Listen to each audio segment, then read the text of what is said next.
টাকার অঙ্ক দেখা আমি নিজেও আসলে টাসকি খেয়ে উঠেছি। পরিমাণটা কত? 500 কোটি ডলার। দর্শক, গতকালকে থেকে সোশ্যাল মিডিয়া প্ল্যাটফর্মে এটা নিয়ে মানে এই মুহূর্তে টক অফ দ্য কি বলা হয়, যে সিটি বলেন কান্ট্রি বলেন, রূপপুর পারমাণবিক কেন্দ্রের যে 500 কোটি ডলার আত্মসাতের অভিযোগ আসছে সাবেক প্রধানমন্ত্রী শেখ হাসিনা, এর পাশাপাশি ওনার ছেলে জয় এবং টিউলিপির বিরুদ্ধে। তবে এই তিনজন ক্যারেক্টারের মধ্যে এই মুহূর্তে সবচেয়ে রেড জোনে আছে টিউলিপ। কারণ শেখ হাসিনা তিনি দেশের বাইরে আছেন, সজীবাজের জয় মার্কিন যুক্তরাষ্ট্রের নাগরিকত্ব আছেন। সো তাদেরকে দেশে ফিরাই আইনা বিচার করবে, ওইগুলা পরে তারা যা ক্ষতিগ্রস্ত হওয়ার হয়ে গেছে। কিন্তু এখন পর্যন্ত ক্ষতিগ্রস্ত অবস্থায় বাটে পড়ে নাই, সেটা হচ্ছে টিউলিপ, শেখ রেহানার মেয়ে। গেল আমি এই আন্দোলনটা চলাকালীন আপনাদেরকে একটা নিউজ দিয়েছিলাম যে যুক্তরাজ্যের লেবার পার্টির প্রথম একজন এমপি হিসাবে তিনি একটা ইনভেস্টিগেশনের মুখোমুখি হয়েছিলেন, যে তিনি তার যে আয়, 1 বছরের আয়ের একটা ইস্যু সম্ভবত লুকাইছিল, পরবর্তীতে এটা আবার সলিউশন হয়েছে। কিন্তু এই ধাক্কা যাইতে না যাইতে এবার আন্তর্জাতিক গণমাধ্যমগুলো যেভাবে এই নিউজটা ছাপাচ্ছে, সুতরাং লেবার পার্টি থেকে মন্ত্রী পদটা হারাইতে পারে টিউলিপ। কারণ দুর্নীতির ইস্যুগুলা এত বড় ইস্যু পশ্চিমা রাষ্ট্রগুলোতে, তো টাকার পরিমাণ কত।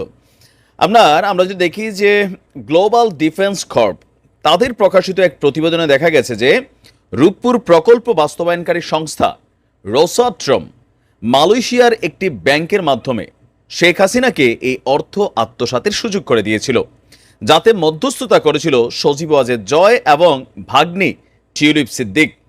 সম্প্রতি এই বিষয়ে নিজস্ব অনুসন্ধানের ভিত্তিতে প্রতিবেদন প্রকাশ করেছে global defence corporation. Global defence corp নামে পোর্টালটি 2018 সালে চালু হয়েছে। বিভিন্ন দেশের পৃথিবীর সামরিক ও প্রতিরক্ষা খাতে তারা দুর্নীতির অনুসন্ধান করে থাকে। তো প্রতিবেদনটির মতে বাংলাদেশের সবচেয়ে বড় এবং ব্যয়বহুল প্রকল্প হচ্ছে রূপপুরের পারমাণবিক বিদ্যুৎ কেন্দ্র। এটি পুরোপুরি বাস্তবায়নের পর 20% সারা বাংলাদেশে যে বিদ্যুতের চাহিদা সেটা পূরণ হবে। রাশিয়ার সহযোগিতায় এই বিদ্যুৎ কেন্দ্রটির নির্মাণে খরচ ধরা হয়েছে 1265 কোটি ডলার। প্রয়োজনের তুলনায় যা অনেক বেশি, যাতে মালয়েশিয়ার একটি ব্যাংকের মাধ্যমে এই বাজেট থেকে 500 কোটি ডলার আত্মসাতের সুযোগ হয়েছিল। আর প্রকল্প বাস্তবায়নকারী সংস্থা রোসাট্রম, আপনারা সকলে জানেন পুতিন কাকুর দেশ, বেসিক্যালি মাফিয়া দেশ, তাদের বিভিন্ন অ্যাক্টিভিটিস সারা পৃথিবীতে চলে। তাদের কাজ হচ্ছে প্রকল্প চালানো। চীনও কিন্তু একই স্টাইলে পৃথিবীর অনেক দেশে তাদের যে প্রজেক্টগুলো আছে সেগুলোতে বিনিয়োগ করে।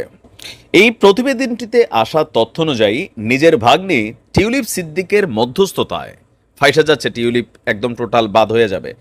রাশিয়ার সঙ্গে এই চুক্তি করেছিল তৎকালীন প্রধানমন্ত্রী শেখ হাসিনা, আর এই মধ্যস্থতার বিনিময়ে পাচার করা অর্থের 30% পেয়েছেন টিউলিপ, শেখ রেহানা এবং তার পরিবারের কয়েকজন সদস্য। মানে টোটাল টাকার 30% গেছে এভাবে। 2013 সালে প্রেসিডেন্ট পুতিনের সাথে শেখ হাসিনার সাক্ষাতের সময় সঙ্গী ছিলেন টিউলিপ সিদ্দিক। গ্লোবাল ডিফেন্স কর্পের দাবি, সে সময় ঢাকা মস্কোর বিলিয়ন ডলারের অস্ত্র চুক্তির মধ্যস্থতা করে দিয়েছিল টিউলিপ সিদ্দিক। 2009 সালে প্রচ্ছায়া লিমিটেড নামক একটি ভুয়া কোম্পানি চালু করেছিল টিউলিপ সিদ্দিক। আর শেখ রেহানা এবং চাচা তৎকালীন প্রধানমন্ত্রীর প্রতিরক্ষা উপদেষ্টা তারিক আহমেদ সিদ্দিক। যুক্তরাষ্ট্রীয় জুমানা ইনভেস্টমেন্ট নামক একটা কোম্পানি রয়েছে তাদের। গ্লোবাল ডিফেন্স কর্প বলছে এই কোম্পানির মাধ্যমেই বিভিন্ন দেশের অফশোর অ্যাকাউন্টে অর্থ পাচার করা হতো। তাদের এই কোম্পানিটি ডেস্টিনি গ্রুপ নামক একটি চিটিং ফান্ড কোম্পানির সঙ্গে যুক্ত হয়ে যুক্তরাজ্য সহ বিভিন্ন দেশে প্রায় 900 মিলিয়ন ডলার পাচার করেছিল। আর রূপপুর পারমাণবিক বিদ্যুৎ প্রকল্প বাস্তবায়নে কিছুটা দেরি হতে পারে বলে জানিয়েছে রাশিয়ার রাষ্ট্রদূত আলেকজান্ডার মান্টিটাস্কি। গেল বৃহস্পতিবারই পররাষ্ট্র উপদেষ্টা মোহাম্মদ তৌহিদ হোসেনের সাথে সৌজন্য সাক্ষাতে তিনি এই কথা জানিয়েছেন। আমরা যদি দেখি আর কি, আপনার প্রকল্পটির 90% হচ্ছে রাশিয়ার ঋণ, 10 ভাগ দিচ্ছিল বাংলাদেশ সরকার।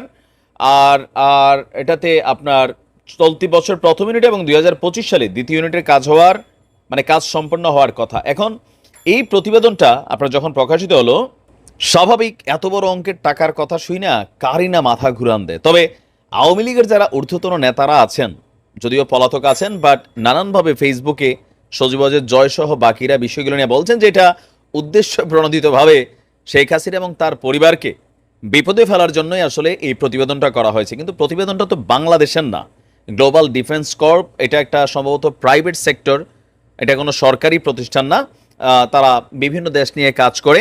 এখন এইটা ইনভেস্টিগেশনাল ইস্যু, তো দেখা যাক আসলে কোথায় কি হয়েছে। মানে এইসব টাকা পয়সার খবর শুনলে মাথা আসলেই গরম হয়। তবে যদি ইনভেস্টিগেশনে এটা ক্লারিফিকেশন মিলা যায়, তাহলে টিউলিপ সিদ্দিকী তার তো ভাই দিন গেছে।